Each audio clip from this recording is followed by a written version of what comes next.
जैसा होगा आप इस्तीफा नहीं देंगे? क्यों? बिहार में खेला होगा।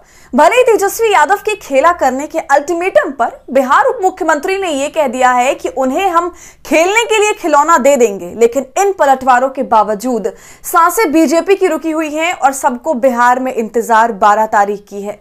वो इसलिए क्योंकि जो बजट सेशन 5 तारीख को बिहार विधानसभा में होने वाला था वो आगे बढ़ाकर इसी तारीख को रखी गई है। अब बस देखना यह है कि किस खेल का वादा तेजस्वी कर रहे हैं, उसे वो खेल पाते हैं या फिर से बीजेपी उनको परास्त कर जाती है। लेकिन यकीन मानिए कि बिहार की सियासत में नीतीश का इस बार पलटी मारना बीजेपी के लिए सहज जीत नहीं रह गई है। ऐसा क्यों? आज हम बात इसी पर करेंगे। नमस्कार, आदाब, आप देख रहे खबर अड्डा और आपके साथ मैं हूं सुम्बुलीरम।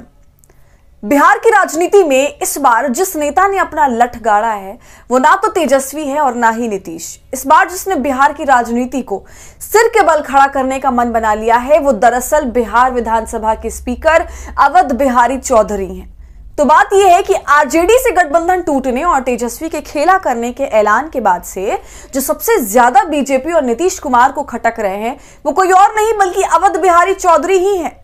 अब ऐसा क्यों है? इसके पीछे का कारण यह है कि अगर आरजेडी के नेता बिहार विधानसभा के स्पीकर रहते हैं तो बीजेपी जो चोर दरवाजे से घुसने की आदी है वो ऐसा कर नहीं पाएगी। और इससे पहले कि आप सोचें कि जब नीतीश खुद ही भाजपा की गोद में जाकर बैठ गए हैं तो फिर हम बीजेपी को चोर दरवाजे से घुसने वाली पार्टी क्यों कह रहे हैं, तो वो इसलिए क्योंकि बिहार में यह खबर काफी तेजी से फैल रही है कि जिन दो पार्टियों का गठबंधन हाल में हुआ है उसके समर्थन में आंकड़े किताबी हैं, कागजी हैं। मतलब यह कि जो संख्या आपको एनडीए को बल देती हुई दिख रही है वो असल में उनके पास है नहीं।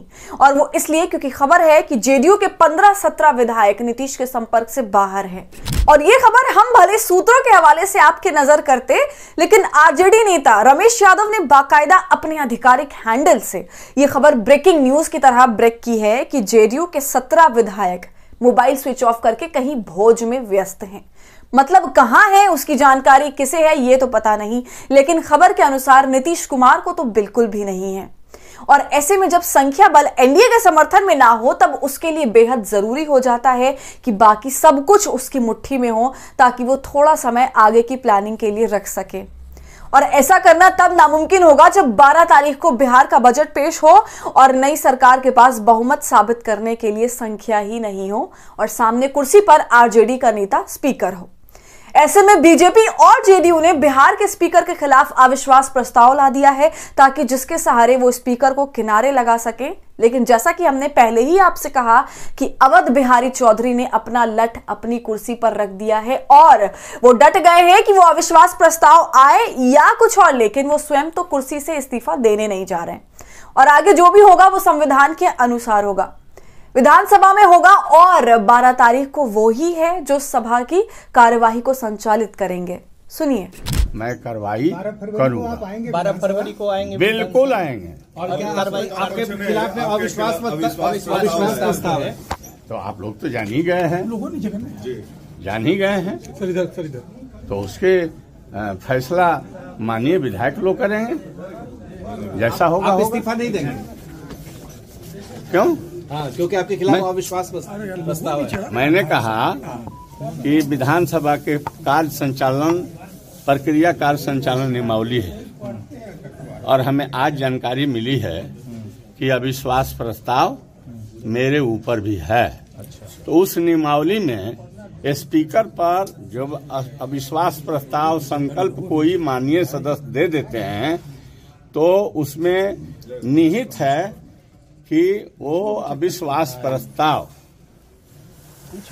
14 दिन बीत जाने के या 14वें दिन उस अविश्वास उस संकल्प पर मतलब प्रक्रिया के तहत अध्यक्ष जो है निश्चित उस दिन तक अध्यक्ष हैं जिस दिन वो सदन के द्वारा उनके मतलब विपक्ष में और प्रस्ताव के पक्ष में मतदान नहीं हो जाता।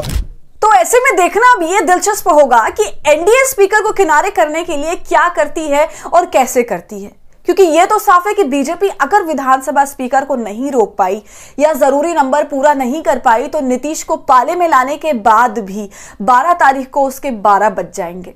तो इस पूरी खबर पर क्या है आपकी राय, हमसे कमेंट सेक्शन में जरूर साझा कीजिए। वीडियो पसंद आने पर इसे लाइक और शेयर कीजिए और अगर आपने अब तक हमारे चैनल खबर अड्डा को यूट्यूब पर सब्सक्राइब नहीं किया है तो इसे अभी कर लीजिए।